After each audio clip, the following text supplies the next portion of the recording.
excited about the rap. She said, oh, honey, what you want to do? Angie Stone was a big mentor and inspiration to a lot of other musicians. At just 16, she started her singing career as part of the three-girl group Sequence, making history as one of the first female rap groups to hit the Billboard charts. And people you see going up, you see them coming down.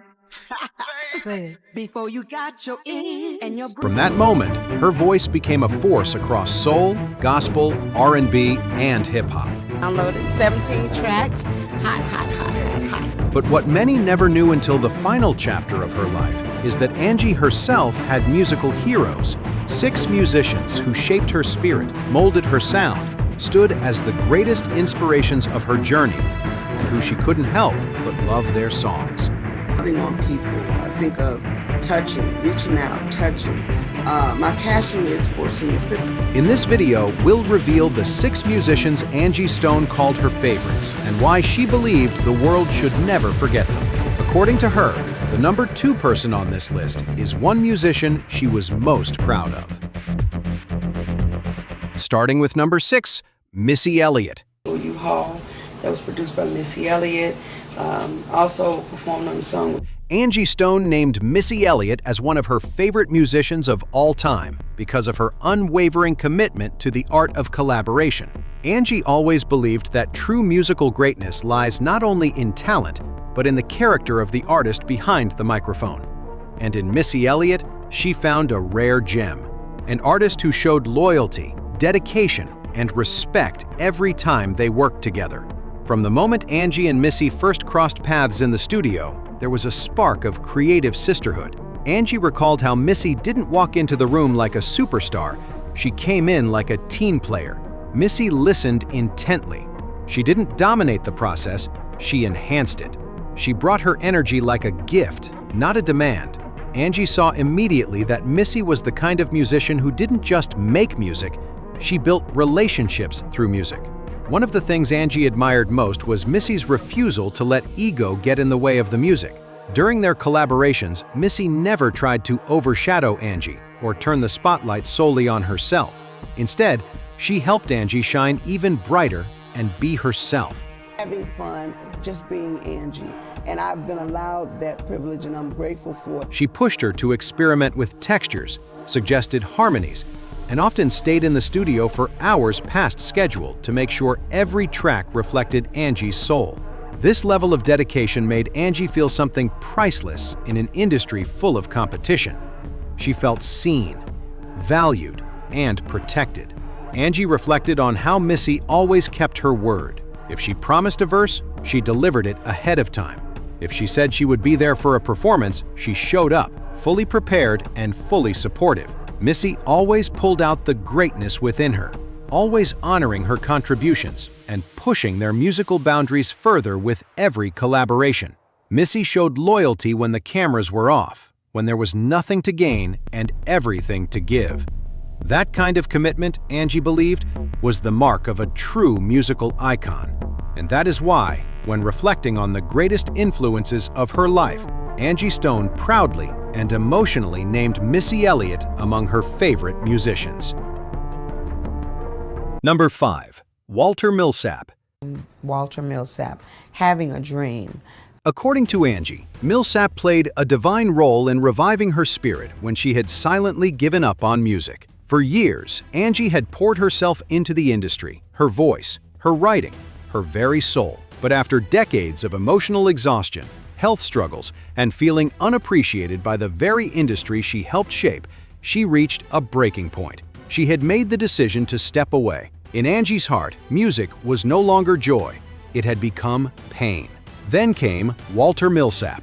At a time when Angie was spiritually and mentally drained, Milsap reached out unexpectedly with a message that would change the course of her life. He told her, without hesitation, that God had sent him specifically to pull her back into her purpose. He said her voice was not hers to bury, but a gift that still had work to do in the world. Walter Milsap didn't come as a producer hungry for hits or a businessman looking to capitalize. He came as a vessel, driven by purpose, not profit.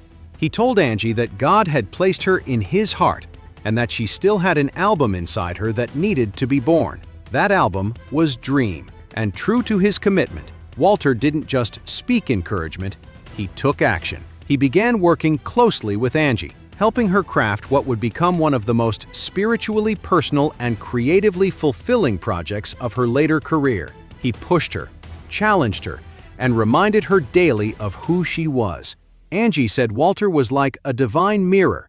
He reflected back to her the greatness she had forgotten. When she doubted her voice, he reminded her of the millions it had healed. When she worried about the industry turning its back on her, he assured her that what comes from God cannot be stopped by man. Walter's belief in Angie wasn't just professional, it was prophetic. I think I wasn't feeling it anymore because I just felt like they had chewed me up and spit me out. Every session they worked on for Dream was filled with intention. One of the things that moved Angie the most was Walter's consistency. While others had praised her when she was at the top of the charts and disappeared when her momentum slowed, Walter showed up in the season when she felt overlooked.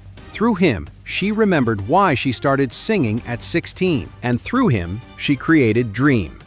That is why Walter Milsap will forever hold a place in Angie Stone's heart and legacy. Because in the moment she stopped believing in herself, he stepped in to hold her up. Number 4, Shaka Khan. I was like, I love Shaka. I wouldn't do anything. But everybody know I don't have Shaka's ring. Angie described her relationship with Shaka Khan as pure sisterhood, not the industry kind where smiles fade when the cameras go off, but real, unconditional love that stood the test of time, fame, and adversity. Their bond went far beyond music. They weren't just collaborators, they were allies, soul sisters who understood each other's highs, lows, and deeply personal struggles. Angie and Shaka went way back, crossing paths long before reality TV, long before social media glamour, back when music was raw, spiritual, and lived on the stage, not the internet. Angie always said that Shaka Khan wasn't just a phenomenal vocalist, she was a force of nature. Her voice wasn't just powerful, it was healing, electrifying, and revolutionary. But what made Angie name Shaka as one of her favorite musicians wasn't just the music. It was the woman behind the voice. Shaka Khan stood by Angie during one of the darkest times of her life, a season when the world turned cruel. Angie's health struggles had escalated due to complications from medications that caused extreme weight gain. Instead of sympathy, she was met with judgment. People whispered that she was disgusting, critics mocked her appearance, and some in the industry began distancing themselves from her, pretending not to know her. It was a time when false narratives overshadowed her talent and contributions to music. And a lot of people looked at, oh, she's fat, she's disgusting. But at the end of the day, I was fighting for my life. But while the doors closed, Shaka Khan opened hers. Shaka didn't just show Angie's support in public, she embraced her in private. When others saw Angie's body and passed judgment, Shaka saw her spirit and offered love. To Angie, that was everything. Angie said that one of the reasons she loved and respected Shaka so deeply was because Shaka always chose people over public opinion. She had lived through her own storms, drug addiction, depression, media slander, and came out with empathy, not arrogance. She recognized Angie's pain because she had walked through pain herself. Instead of standing above Angie, she stood beside her. Their musical connection was just as powerful. Angie described Shaka's songs as otherworldly, each one a masterpiece crafted from soul fire. Angie said that working with or simply listening to Shaka reignited her passion for music again and again. Shaka was also one of the first major artists to publicly acknowledge Angie's contributions to music, even when others tried to ignore her. Number 3, D'Angelo.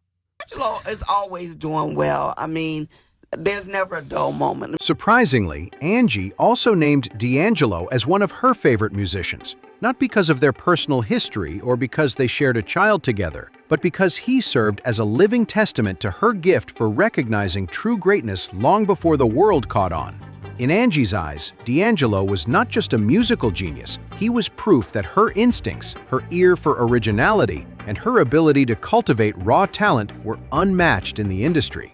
Before D'Angelo became the neo-soul icon the world knows today, he was a young dreamer with a notebook full of lyrics and a vision that only Angie could fully understand. Angie was one of the very first people to see his potential as a generational artist who would shift the entire direction of R&B. When others viewed him as just another aspiring musician, Angie saw a visionary. She didn't just fall in love with him personally, she fell in love with the gift inside him.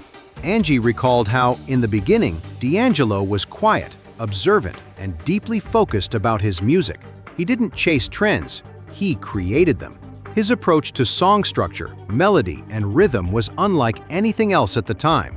Angie saw immediately that he carried something sacred, something the music industry desperately needed. And instead of hoarding that discovery for herself, she nurtured it. She encouraged him, worked with him, and helped lay the foundation for his rise, both as a collaborator and as someone who emotionally believed in his purpose. When D'Angelo finally broke into the mainstream with his debut album, Brown Sugar, the world was stunned. Critics hailed him as the future of soul music, a breath of pure artistry in an era saturated with manufactured sounds. But for Angie, none of this was shocking. She had seen it all from the very beginning.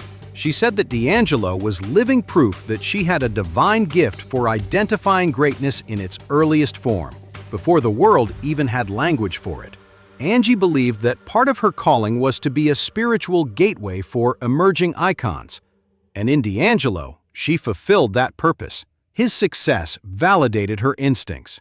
Every award he won, every stage he commanded, every soul he touched through his music, all of it was confirmation that she was not just a singer, but a visionary cultivator of legacies.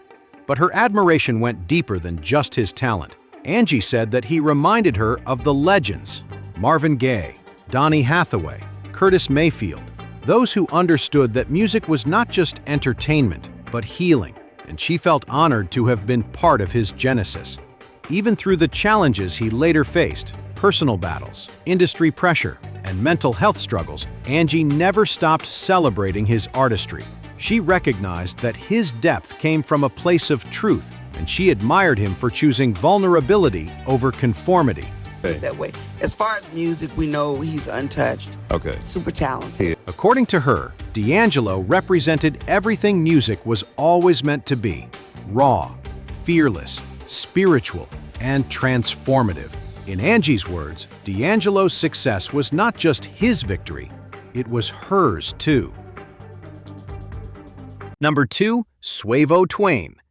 Sueo Twain is my son, and it's hard for me to call him Sueo Twain. Angie Stone named Sueo Twain as one of her favorite musicians. And for her, this choice was about legacy, bloodline, and the extraordinary pride of watching her own son rise in the very world she helped build. For Angie, Sueo is not only the future of music, but the living continuation of her soul's work on earth.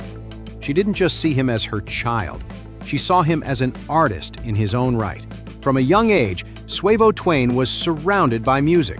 He didn't just grow up hearing melodies, he grew up watching his mother live them. He saw Angie in studios recording classics, watched her perform for global audiences, and witnessed the highs and lows of a true artist's journey. And Sueo was inspired by it. And Angie could see that spark in him early on: the hunger, the discipline, and the creativity that cannot be taught. It must be born. You can pull him up on YouTube, Sueo Twain, and you'd be really surprised. Angie expressed how proud she was to see Sueo not relying on her name for clout or seeking shortcuts through her connections. Instead, he carved his own path, building his sound from the ground up. He brought a fresh blend of modern soul, hip-hop rhythms, and lyrical depth that resonated with a new generation, while still paying homage to the roots planted by legends like his mother. Angie respected him not just as a son, but as a fellow musician, someone truly dedicated to the craft. Their collaboration was one of the most emotional moments of Angie's later career. It wasn't just two artists coming together. It was mother and child merging legacies. Angie described the experience as spiritual. Hearing her son's voice on the same track as hers brought tears to her eyes, not from sentimentality, but from revelation. This was the sound of generational purpose. One of Angie's proudest moments was witnessing how Sueo treated music not just as entertainment, but as storytelling and healing, principles she had carried throughout her entire career. In interviews, he acknowledged his mother's influence not as pressure, but as fuel. He called Angie his greatest teacher, not because she gave him instructions, but because she showed him what musical authenticity truly means by living it. Their bond deepened through collaboration. Angie said working with Sueo was unlike working with any other musician. He instinctively understood her phrasing, her harmonic style, and her emotional tempo. They connected through intuition, and she loved every bit of it. Number 1. Prince. I think Prince in Purple Rain shows that his bounds were limitless and that he was able to go all out. Like most musicians, Angie was greatly inspired by Prince, whose influence on music was legendary. To Angie, Prince was not merely an artist, he was a phenomenon. His presence rewrote the rules of music, his artistry dismantled every known boundary, and his fearless individuality ignited something profound in her soul. A daring permission to be exactly who she was created to be, without compromise, without apology. Angie said she always watched Prince in awe, how he commanded the stage, how he merged funk, rock, R&B, and soul into one electrifying experience that no category could contain. What captivated Angie the most was Prince's dedication to authenticity. In an industry notorious for pressuring artists to conform, Prince stood alone, bold, genre-defying, spiritually rooted, and fiercely protective of his artistic identity. Angie saw herself in that spirit. Like Prince, she refused to be boxed into a single sound or aesthetic. Prince's musical fearlessness gave her permission to fully embrace the soul within her and explore her own multidimensionality as an artist, writer, and performer. Angie said that listening to Prince's music felt therapeutic.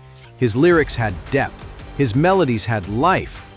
That perspective shaped her entire career and kept her grounded in purpose, even when others tried to exploit her talent. Prince also inspired Angie's approach to artistic independence. She admired the way he fought openly against record label control, boldly reclaiming ownership of his music and identity. He didn't just speak about empowerment, he embodied it. Seeing Prince write "slave" on his face during his protest against label injustice awakened something in Angie.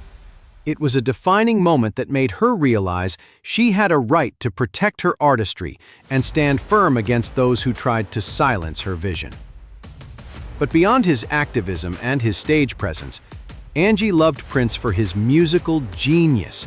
I had the pleasure of doing a duet with Prince and going out to his studio, hanging out. Their paths eventually crossed, and Angie always spoke about Prince with reverence. She said that being around him was one of the best feelings for her. She credited Prince for being one of the pillars that kept her grounded in music when the industry tried to sideline artists with substance in favor of artists with image. And he just had to be on her list of favorites. Let's know your thoughts in the comment section. Subscribe to this channel for more videos like this, like and share.